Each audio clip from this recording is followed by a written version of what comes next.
Miss Haley's been battling, Your Honor, Miss Haley's been battling a respiratory issue. Would you let me know if the jurors have trouble hearing her? I hope they'll let me know if they can't hear her. I'm sorry if you can't. Just try to speak into that microphone best you can. Would you like some water before you start? No, sir, I'm fine. I'm just nervous. All right, thank you. You can start, Mr. Hale. Would you tell me your name, please? Sandra Haley. And Miss Haley, are you a member of the Pope Fire Department? Yes, I am. And along with your husband, Thomas Haley, who we'll hear from shortly. Is that correct? That is correct. And tell the jury, we've heard testimony about what is an EMR? What? An EMR, is that right? Emergency Medical Assistant Service, yeah. And are you an EMR? Yes, I am. And are multiple members of your agency EMRs? Yes. Do you know approximately how many EMRs were on the scene that night? No. Did you respond to the call on Heron Road on December 6th of 2014? Yes, I did. And just to be clear, I believe were you on the prior call regarding the structure fire with Cortland earlier? Yes, it was. So where were you located when you received the tone out of the car fire? We had made it back to the fire station. In Pope. Now, who were you with? Pope Fire Department, Station 14. Who were you riding with that night? I went POV with my husband and my grandchildren. All right, tell us what POV is. Personally owned vehicle. You went in your own car? Yes, I did. And you said you had 3 grandchildren with you? Yes, I did. And when you arrived on Heron Road, did you give them any instructions? Stay in this truck. Do not get out. Did you know what you were headed down there for? A car fire. Did you and your husband exit your personal vehicle that night? Yes. And describe the scene of what was going on for this jury. When I first got there? Yes, ma'am. When I first got there and got out of the truck, we walked up the hill a little bit, and I stopped at the stretcher because they were transferring Jessica from the ground to the stretcher. And I just assumed that being on the road that the stretcher would move, like if you bumped it or whatever, so I stood there to help hold the stretcher. Now this area, is it a flat area of the road? No. Okay. Would you say you were on an incline? Yes. Did you assist in holding the stretcher? Yes. Tell me where you were situated in regards to the stretcher, and who else do you recall being around? And Daniel Cole was at her head, and I was on the side of her head, and my husband was on the right side of me, and Brandy Davis was on my left shoulder. When you say your left shoulder, what do you mean by that? He was standing right here, kind of right here behind me. Behind you? Okay. Now, was anybody trying to talk to her? Yes. Do you know Jessica Chambers?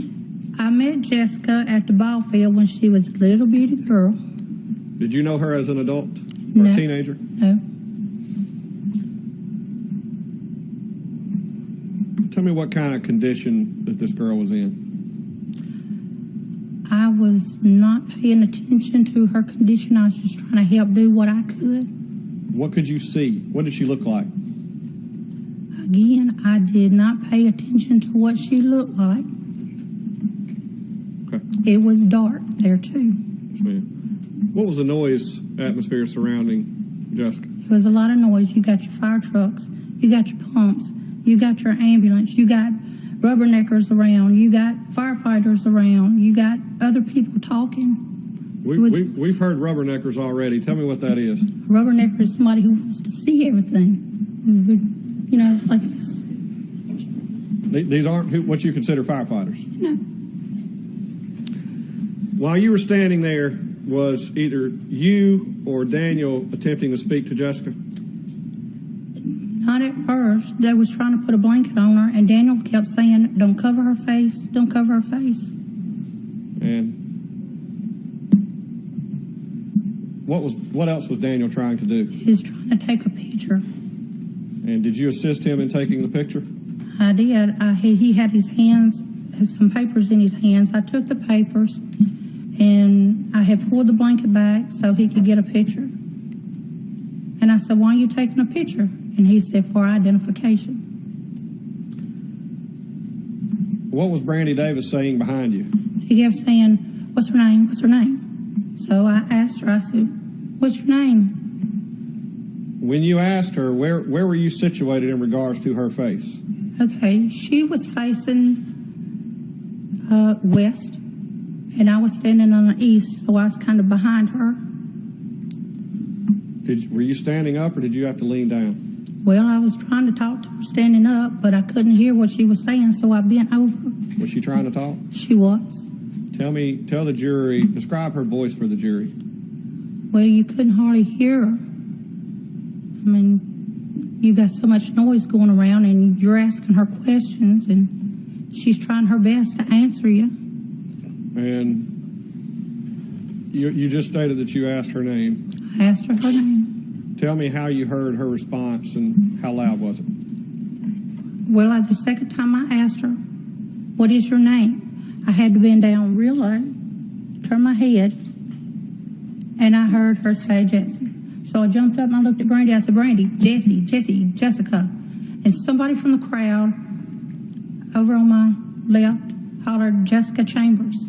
So I looked at her and I said, is your name Jessica Chambers? And she shook her head, yes. Was Brandy trying to ask any other questions? Well, I heard him asking her, who did this to you? Did you ask that question to her? Yes, I did. I kept saying, I said, who did this to you? I said, honey, I bent down. I said, honey, who did this to you? And all I heard was Eric. What was the tone of her voice at this point? You still couldn't hardly understand nothing she was saying, but you had to listen carefully. And you were sitting right, you had your ear right to her. Oh, yeah, honey, I was trying to find out who did this to her. And where was Brandy standing at that time? He was still on my left shoulder. Behind you? Right? Were you ever present when she and Brandy had a conversation? No.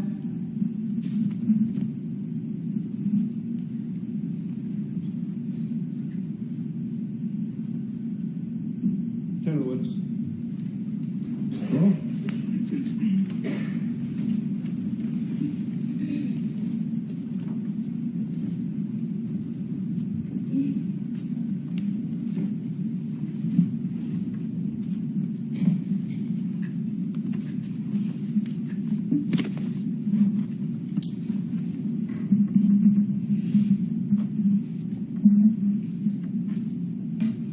Good morning, Miss Haley. Hi.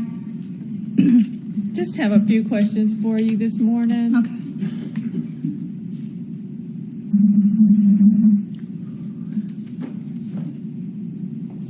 I believe you may have completed a report, or at least a statement as to what you recall happening back on that day.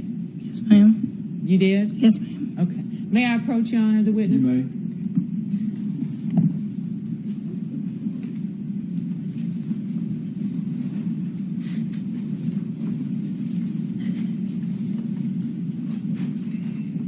Does that appear to be the statement that you wrote out? Yes, ma'am. Okay. Your Honor, I'd like to have it admitted. Any objection? No, Your Honor. No objection, to be marked and admitted.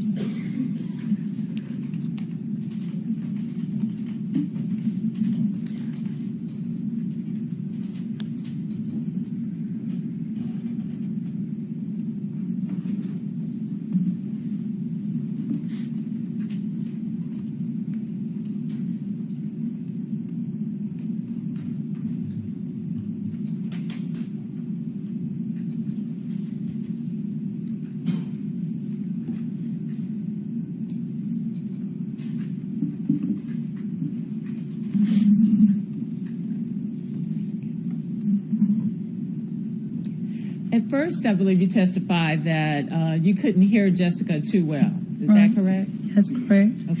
If you would refer to your report, I will try to guide you there as best I can. Go about well over half the page, and it starts with I bent down.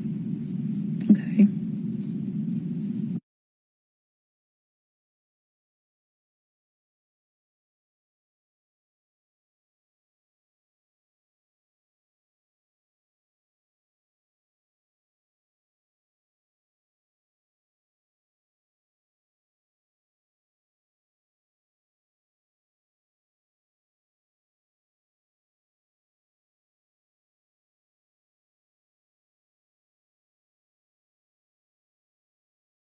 I attended the witness, Your Honor. Thank you. Redirect? No redirect, Your Honor. What instructions would you give this witness? He may be fine excused. All right, Mr. Haley, you are fine excused. You may remain in the courtroom if you'd like. Your choice.